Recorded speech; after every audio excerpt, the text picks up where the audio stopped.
Welcome to On the Chain. I've been patiently waiting for a settlement that may not come for Ripple, but 90% plus of these cases settle. It's a racket. It's political. It's sickening. This may go to summary judgment, but I'm still feeling settlement. The chess pieces are moving into place. JV said, of course, it's going to summary judgment. There's no kind of way the SEC can settle that would allow them to continue to rain terror on the crypto space.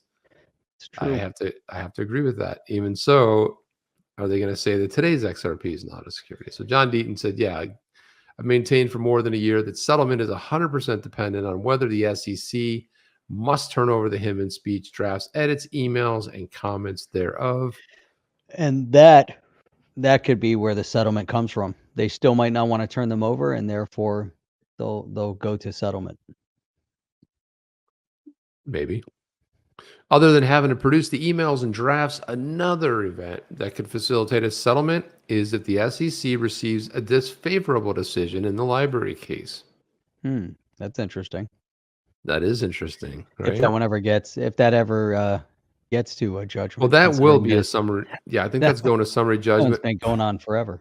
Sooner. Well, actually, it's happened faster than the. I think that's when it's happening. Hasn't been going on for like 5 years, 3 years. Well, they've been hustling them and hassling them, I should say, for a number of years. But the actual hustling sounds better. They've been hustling. No, I've been hassling. I've become more convinced, and Deaton went on to say, I've been more convinced that there will be no settlement unless one or both of those things happen. First of all, my opinion regarding settlement is no better or more relevant than anyone else's opinion. You know what? And I love that. That's the greatest thing about it. Everyone in the chat has probably their own opinion. You and I have an opinion about it. Why would the SEC settle at this point? They're going to try to delay and keep going. To go all this way and then say, well, how about a settlement? We'll fine you for those 2013 sales, but are they going to come out and say, because they destroy their whole case, Jeff? Their pillars of enforcement come down. They're coming down. They're coming down fast. But here's an interesting thought. So November comes around. We see a complete changeover of both the House and the Senate. Puts more pressure onto the SEC. And therefore, the SEC is now pressured into either, stepping away from this or to settlement. That is an interesting take. Maybe that's the dynamic, because you're right. If the status quo continues, I can't imagine that the SEC at this point would settle. They're so stubborn and hard-headed on one path of enforcement. I don't know how they could. But Deaton brings up another, interesting point there with library, that depending on the outcome of the judgment of library, that could also be interesting. Yeah, it surely could. Let's go back into this. So I like that, though. And this is true. Like, it's just an opinion. A lot of times people will hammer us for our opinions. Look, we're just two guys talking about crypto and having fun, having some pizza and learning about Cuba. That's pretty much all we're doing, Jeff. Just having a little bit of fun.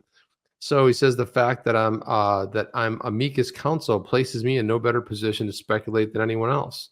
That's what I love about John Deaton. He's such a great and amazing human being that he's like, hey, yeah, I'm the guy behind the amicus. Yeah, there's 72,000 plus that I'm representing, but look, just my opinion. Based on what I'm looking at, my eyes, that's what I love. Is like, this is the kind of public discord we want to have, Jeff. He goes, I'm just sharing my observations because I'm receiving many emails and DMs asking. So, hey, what's going on, John? What are we doing? It's a solid opinion. So how do you continue? So then he said on January 1st, 2021, only 9 days after the Ripple case was filed, I filed the writ of mandamus and stated in the petition that the lawsuit versus Ripple alleging all XRP are illegal securities made no sense unless it was filed for one of the following reasons. And here are the following reasons. One, the lawsuit was personal in a form of political revenge from Clayton. Mm-hmm. Or two, the lawsuit was a weapon to slow adoption and filed for personal gain in order for a select few to benefit financially. Or three, the lawsuit was filed with such overbroad and sweeping allegations, i.e. claiming secondary market XRP traded independent of Ripple are also securities as a form of regulation by enforcement with the intent of becoming with the intent of coming after all of crypto, a jurisdictional land grab by the SEC. That's an interesting one too. I'm kind of leaning on 1 and 3. Yeah, so one being the lawsuit was personal in a form of political revenge. Where was the political revenge, though? That's the part that I'm I not. I don't know. well, yeah. So going after Ripple specifically, going after Library, not so sure, but going after Ripple, because that's what we're referencing. The political revenge is potentially, something happened behind the scenes that we're not privy to, that we're not aware of, to Okay. where, and we've seen how, we see the political leaning of Ripple. We know how they, talk a lot about the green agenda and all of that. But something else might have happened behind the scenes, especially since, and forget about that part of it, but consider the fact they're taking on Swift. And I think there's a lot of lobby power behind Swift, and how they came out pretty strong there. And now you have to slow them down. So political revenge and slowing them down, I think it was really key. But here it says the lawsuit was a weapon to slow adoption, filed for personal gain. I think it's more of it was, I don't know if political revenge is accurate, but I think it's political in order to slow down adoption of the entity, of what their mission statement was.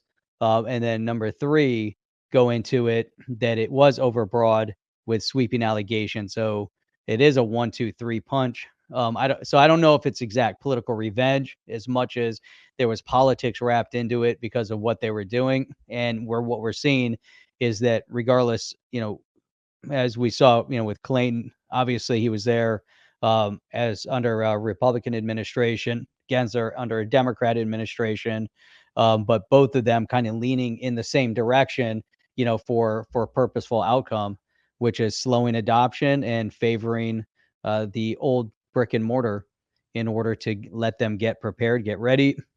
Who knows? There's a lot of stuff that could be happening A with lot it. of speculation, and A lot of speculation. the part that got us too, and we go back to when we first looked at the complaint. But if you look at this right here, this is so outlandish. The claim that all the secondary market XRP which traded independent of Ripple, were securities. And I remember in one of those hearings, the judge brought it up and said, "Wait a minute, are you alleging that all secondary?" And they're like, "Yeah." And they got into the Title V and all that. You remember that whole conversation, which was there. So that jurisdictional land grab does seem to kind of have a little bit of weight behind it. So Gary Gensler and the SEC, and this is back to Deaton, are not going to settle until the political risks outweigh the political benefits. A lot of ponder there. Right now, I think Gensler believes that he doesn't have much to lose by not settling. Let's break this down, Jeff. Like, he has everything to lose, because if it goes to a summary judgment and it doesn't fare well, he basically will lose.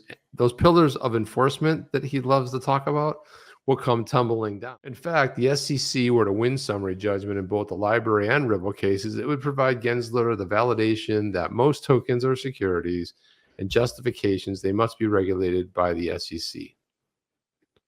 Yeah, well, yeah, okay, but how does he win on both of those? I mean, that's going to be a tough one. They have to prove it, I mean, what have they proved? Anything? They keep falling on their sword every single time. It's like, wait a minute, no, I said this. Did I say that? That they say, Jeff, is when you lie, when you tell the truth, it's always easy to remember. But when you little white lies here and there, it's really difficult to keep it straight. You can't keep up with them. Now, last call, that poor attorney, there's somebody for okay, we're not going to risk our careers. Go ahead. Let's get Mikey. Mikey won't do it. Sure. And then they throw that attorney at it. And, it wasn't really her fault, but they kind of handed her a grenade and said, good luck. She's holding a grenade. Have fun. Have fun with it. Enjoy. So, in fact, the SEC, so right now the political environment seems to favor the CFTC as the regulator of choice for crypto. Agreed. POTUS, president of the U.S. Executive order gave limited input or jurisdiction to the SEC. First of all, that's meaningless. Everything is meaningless, because it's like, we're going to ban Bitcoin. It's like, okay, well, good. Go back, go to Congress, draft your bill and then pass it if you're going to ban Bitcoin. Republicans in the Financial Services Committee and Senate favor the CFTC. And Senator Lummis and Senator Gillibrand bill favors the CFTC because, and that makes a lot of sense because they're not securities. So that would be the right regulatory body. And Deaton went on to say if Gensler were to get a victory in the library case and the Ripple case, he might be able to swing political sentiment towards the SEC. I'm going to go with the big negates on that. No way in hell. He could say two federal judges agree these tokens are securities. But do you think he's going to get a victory? And that's a big one No. too. Is he going to get a victory on library? And the thing is, he would need if he got a victory on the Ripple case, obviously that's a massive referendum for him. You know, he would be stoked. You know, because everything that he said so far with his pillars of enforcement would then be proven true. But I don't know how does a case all of a sudden start falling in towards the SEC when up until this point it's been falling against the SEC every step of the way.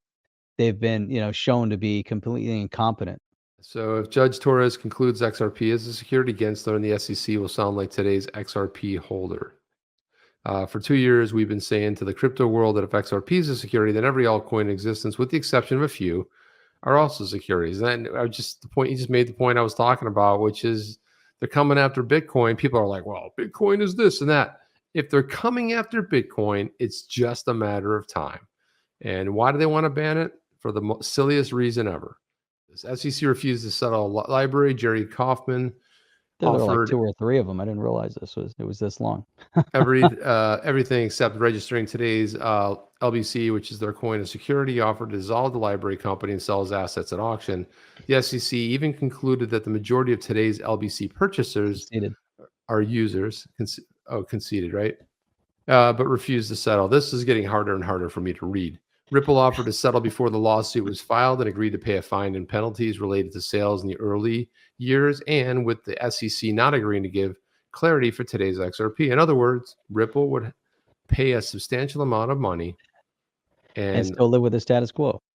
And right. That's spot on. That's probably the most important aspect of all of it as to why, any kind of settlement has to include clarity on today's XRP not being a security. And I think that's a major issue, because what we're seeing with the SEC, what we're seeing with Gary Gensler as he goes after library, is that he won't concede.